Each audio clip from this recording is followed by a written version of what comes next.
लग्नाची बेडी या मालिकेत सध्या एकानंतर एक जबरदस्त ट्विस्ट येत आहे। मागील आठवड्यात आपण पाहिलं की सिंधू आणि विशाल या दोघांचा साखरपुडा झाला आणि या दोघांचा साखरपुडा होत असताना मधू तर खूप खुश होती, विशालला सुद्धा आनंद झाला होता। परंतु सिंधू आणि राघव हे दोघे खूप दुःखी होते। सिंधू ही फक्त मधूला वचन दिले म्हणून हा साखरपुडा हे लग्न करते, तर राघवच्या हातात काहीही राहिलेलं नाहीये। सिंधू दुसऱ्याशी लग्न करते, तिचा साखरपुडा विशालशी होतोय हे त्याला पाहवलं जात नाहीये, त्याला खूप त्रास होतोय, परंतु तो काहीही करू शकत नव्हता। अनेक प्रयत्न त्या दोघांनी केले, पण शेवटी सिंधू आणि विशालचा साखरपुडा झालाच।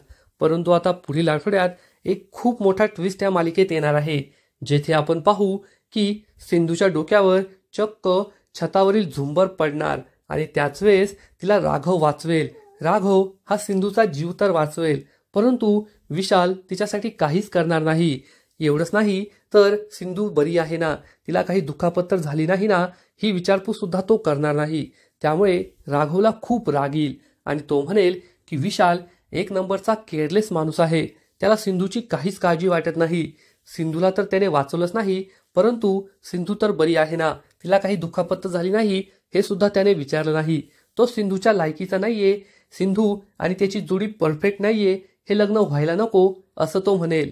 तेव्हा राघव खूप चिडलेला असेल, घरातील सगळेजण त्याला शांत करण्याचा प्रयत्न करतील, परंतु राघव मात्र विशालवर चिडलेला असणार। पण हे झुंबर सिंधूच्या डोक्यावर कसं पडलं, हा सगळा योगायोग होता की कोणाचा प्लॅन होता, हे सुद्धा आपल्याला पाहायला मिळणार आहे। तर दुसरीकडे जी मुलगी विशाल बरोबर असते ती मुलगी नेमकी कोण आहे, तिचा चेहरा का दाखवला जात नाही, हा सुद्धा एक खूप मोठा ट्विस्ट असणार आहे।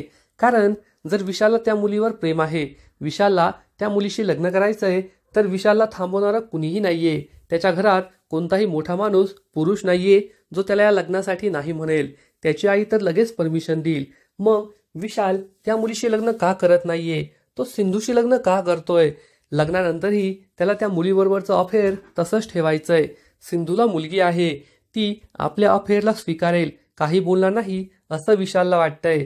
समाज आपल्या नात्याला स्वीकारणार नाही असं त्या मुलीला म्हणाला। याचा अर्थ कदाचित त्याची जी गर्लफ्रेंड आहे, जी आपल्याला आजपर्यंत मुलगी वाटते, ती मुलगी नसेल। येथे एखादा खूप मोठा भयानक ट्विस्ट आपल्याला पाहायला मिळू शकतो। तर मैत्रिणींनो, तुम्हाला काय वाटतं याबद्दल? विशालची गर्लफ्रेंड कोण असेल? हा एखादा भयानक ट्विस्ट असणार का? नक्कीच कमेंट करून सांगा। आणि लग्नाची बेडी या मालिकेचे असेच नवीन नवीन अपडेट्स सर्वात आधी जाणून घेण्यासाठी व्हिडिओला लाईक करा, शेअर करा, चॅनलला सबस्क्राईब करायला विसरू नका। धन्यवाद। लग्नाची बेडी।